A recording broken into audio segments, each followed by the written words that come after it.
Well, good afternoon again. Friday now. Gosh, where's the time going, eh? Never mind. Because as you know, I'd have a bit of rest of your weekends. I suppose you're all glad really to stop listening to me gabbing on as much as I do. But I hope everybody's alright. And have a nice weekend, best we can. It's getting colder now. Got to put the heating on a bit now in the evenings, haven't it?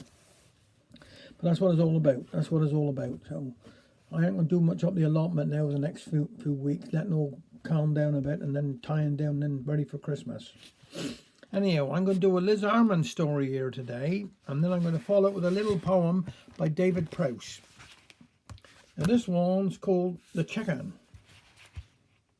I was putting taters round the joint to roast. Rich bit of beef it was, when the grandchild come in and see us. That smells some lovely grand, she said. What is it that you're cooking? Oh, a lovely bit of brisket, I told her.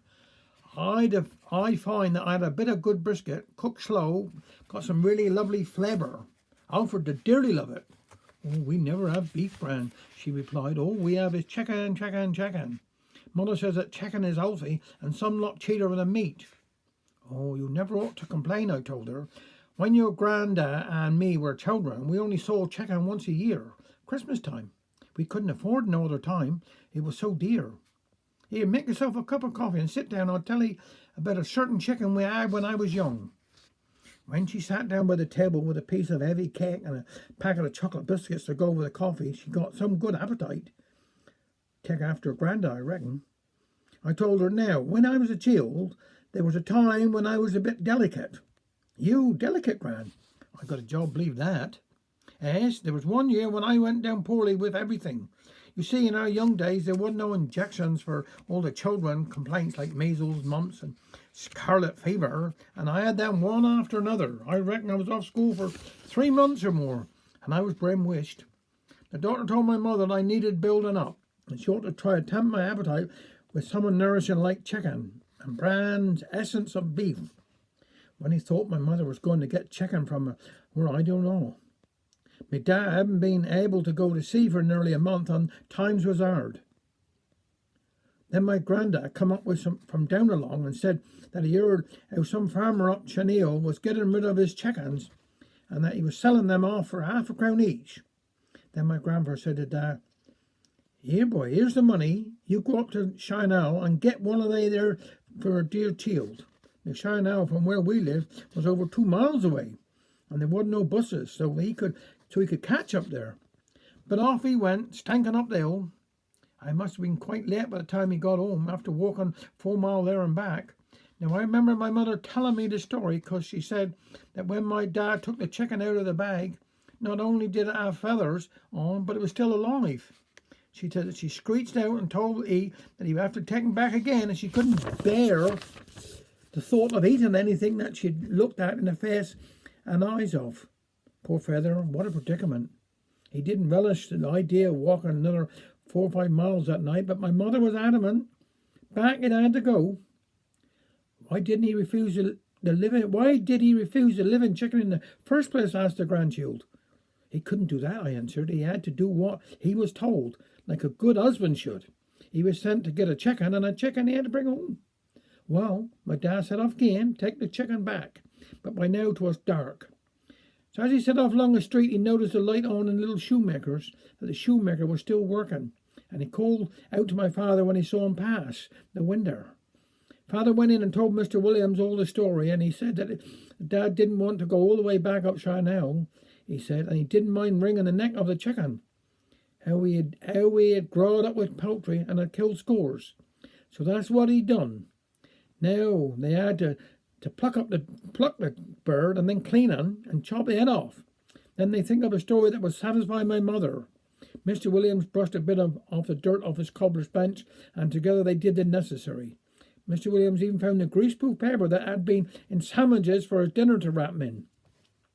Now they had to wait long enough for it to be seem as if Dad walked up Chenille and back, and the story that they made up was that my father took the chicken back to the farm. He was going to say that when the farmer's wife heard about Mother and the live chicken, and how she couldn't handle it, that it was up to me because I was so wished and was in need of nourishing food. She was supposed to be so sympathetic that she took the chicken back and gave Dad one that she had already cleaned for her own dinner next day. Do you know, my mother believed that tale, that is until she took her shoes out to be tapped a couple of days later. When she looked round the shoemaker's shop, she could see all these feathers all around. And they're saying, if you see shells, guess eggs applied to. If you see feathers, guess chicken. She soon had the true story out of the shoemaker and my dad.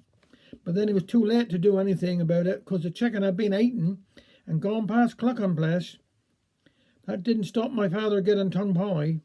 I reckon, you know, we women are cleverer than men. If we had to make up a tale like that, we would have paid more attention to detail and cleaned up proper so there's no chance of finding out.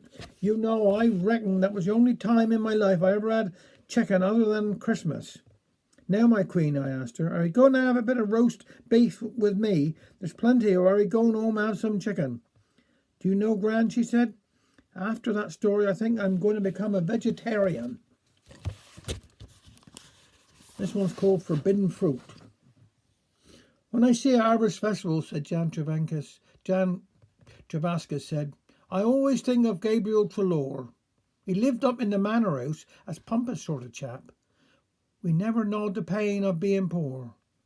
What his money come in and handy on the yearly sale of fruit, 'cause he'd outbid all comers if he could. He didn't want for nothing, but it seemed to hurt his pride if we never touched our caps the way we should. So some of us was crafty, we pretend that we was set on a cabbage or some corn upon the cob. So the bidding would go higher till old Gabriel would win and pay a quid for something worth a bob. And I could do it every time, so proud and vain was he. He liked the chance to put me in my place. Better luck next time, he'd say, and carry off the spoils, and see the mischief on his face. 1 year before it started, I made sure that he could hear, and fussed about some apples to me wife. We're having they, dear Ada. Yes, they're coming home with me. I've never seen such beauties in my life. Well, I waited through the selling till at last the moment came. A pound of apples, said the auctioneer. I'll give 'ee 1 6, I said. 3 shillings, said a voice, as Gabriel made his intentions clear. I pushed up in sixpences and he in half a crowns, till we reached the dizzy heights of £4.10. £5 I'll bid, said Gabriel. I slowly raised me hand, then shook me head and took it down again. I slyly winked at Ada, shed a tear, dear, if you like, and she snuffed in her hanky like a child. I made a play of leaning across and coaxing her to smile, until her natural grief was reconciled. When everything was over, flushed with victory and success, old Gabriel come pushing through the mall. No hard feelings, Jan, he said, but someone has to lose, and an apple's just an apple after all. Your concern is very touching, sir. I duly shook his hand. We aren't the sort that looks like to settle scores, and I trust you'll feel the same, my friend, when I tell the honest truth, 'cause the apple tree I picked them was from yours. Thank you. If Lord spare me, I'll see you on Monday.